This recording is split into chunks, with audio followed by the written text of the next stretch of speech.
Tartut on tabanud laiaulatuslik jonnipandeemia. Lapsi on kuuldud nii tänavatel kui ka korteritest. Lähme vaatame, kuidas esirindel olevatel töötajatel läheb.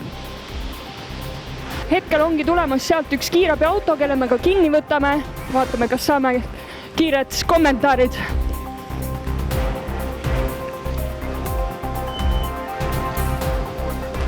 Nii, äkki saame siit ligi. Nii, mis on hetkeolukord? Hetkeolukord on, võiks öelda, katastroofiline. Üle 100 väljakutse Jonniva lapse juurde praegu täna hommikust haiglasse viidud 37 lapsevanemat ja koolieelse lapseasutuse töötajat. Psühhiaatriakliinik on kindlasti ülekoormatud. Lapsed on küll kõik rõõmsad kodus. Mis siin toimub? Väljaõppe on koha peal, ega kellegi pole kvalifikatsiooni. Kogenumad annavad noorematele, kes veel lapsi oma info edasi.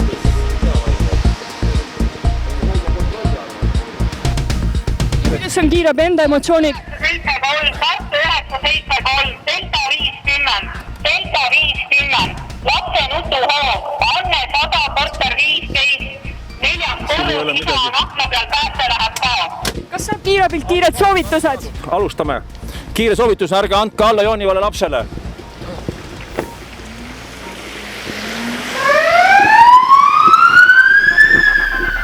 Nagu näha, töö on kiire, kõik on stressis ja loodame, et see pandeemia on varsti läbi.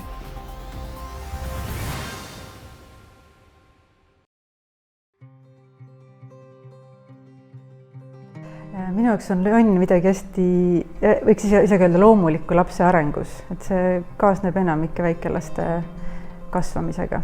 Just 1–3-aastaste laste puhul on see hästi tavapärane ja see enamasti möödub. Et kui laps juba hakkab rohkem ennast väljendama, kui tema sõnavara on suurem, tema eneseregulatsiooni oskused on paremad, siis jonnihood hakkavad vähenema 4.–5. eluaastast. Et see võib-olla üks oluline teadmine iseenda jaoks, et see on mööduv, et see ei kesta lõputult. Kui meie vanemana oleme iseendaga heas kontaktis, me oleme puhanud, me oleme heas mõttes valmis nende laste käitumislike väljakutsetega toime tulema, siis oleme ka selle võrra tõhusamad neid aitamaks. Kui see jonnihoog on käes, siis vanemana võiks püüda jääda rahulikuks. Mulle tundub, et kui iseenda sees häälestuda sellele rahu seisundile, siis seeläbi me aitame ka lapsi rohkem. Ja me mudeldame seeläbi neile seda, mida me neilt ootame.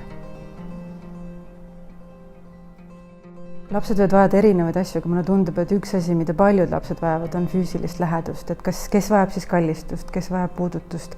Ja võibki olla, et laps väljendab kuidagi, et ta ei taha puudutust, siis minu arust on ikkagi oluline pakkuda lapsele seda lähedust, kas või kohale jäämise näol, et me ei lähe ära, me jäta teda üksinda selles olukorras.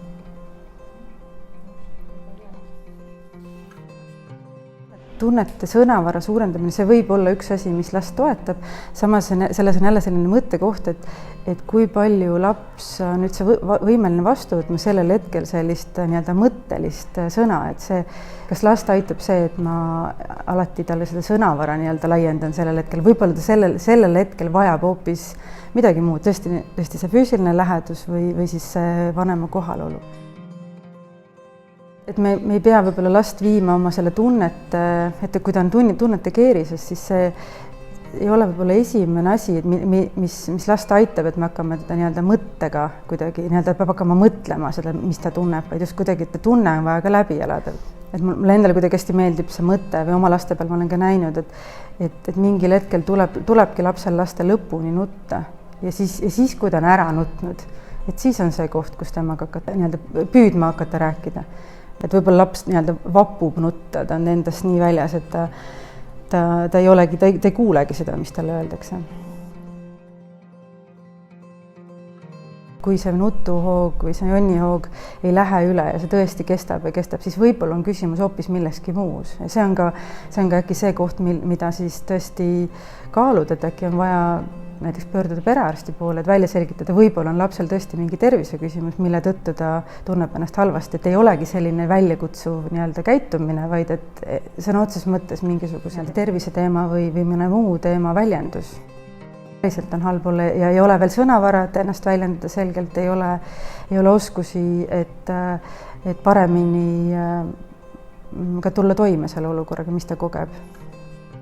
Eesti keeles ilmus 2007 raamat Nutt jonnihood, mis on kirjutatud ühe Ameerika-Šveitsi psühholoogi poolt, kes on aastakümneid uurinud nutu füsioloogiat ja psühholoogiat.